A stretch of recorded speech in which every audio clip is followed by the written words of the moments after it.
So your Vtwin riding mower is having a few issues. It might be low on power, and when you click on the mower blades, you notice it really struggles. It kind of has resistance, the engine bogs down, what have you. You might also notice smoke coming out of the exhaust, and it might not start super easily. Well, those are all symptoms of your Vtwin engine only running on one cylinder. Now this has a few causes. Most notably, it's because either your spark plug is fouled out, you don't have any spark, so the ignition coil might be going bad.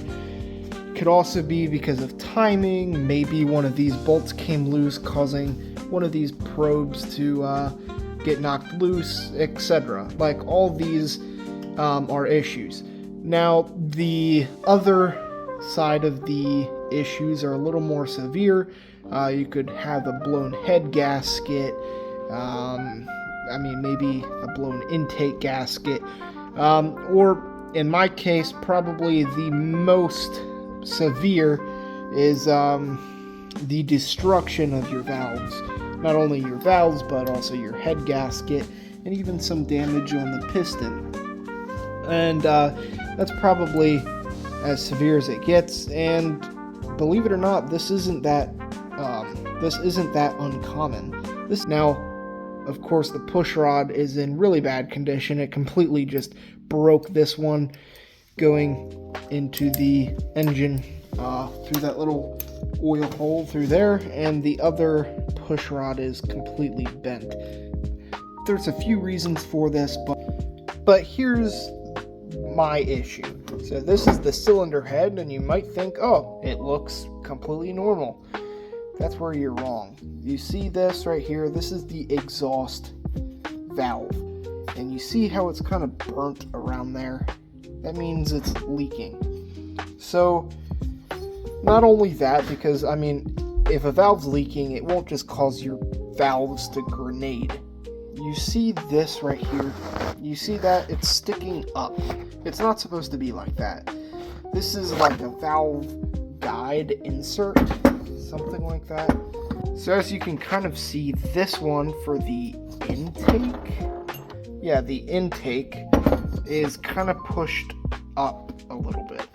This one, for whatever reason, I guess the exhaust pressure got so high in here, and it just pushed the insert up. And the reason that's not good is because, let's put our valve in there.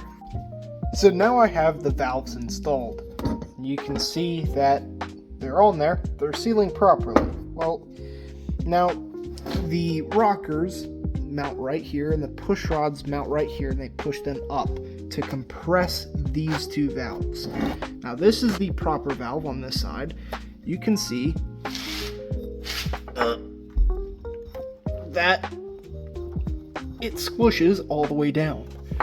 Well, you see on this side, that little insert right there is only limiting it, so it can only move like, I don't know, a quarter of what it's supposed to.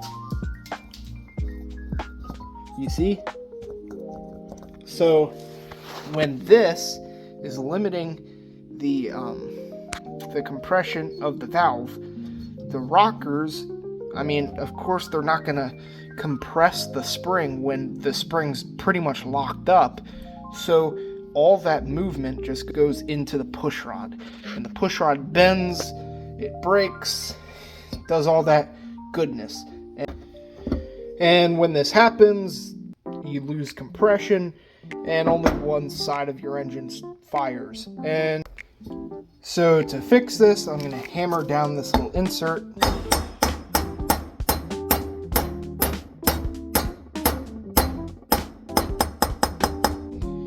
Nice and tenderly as such.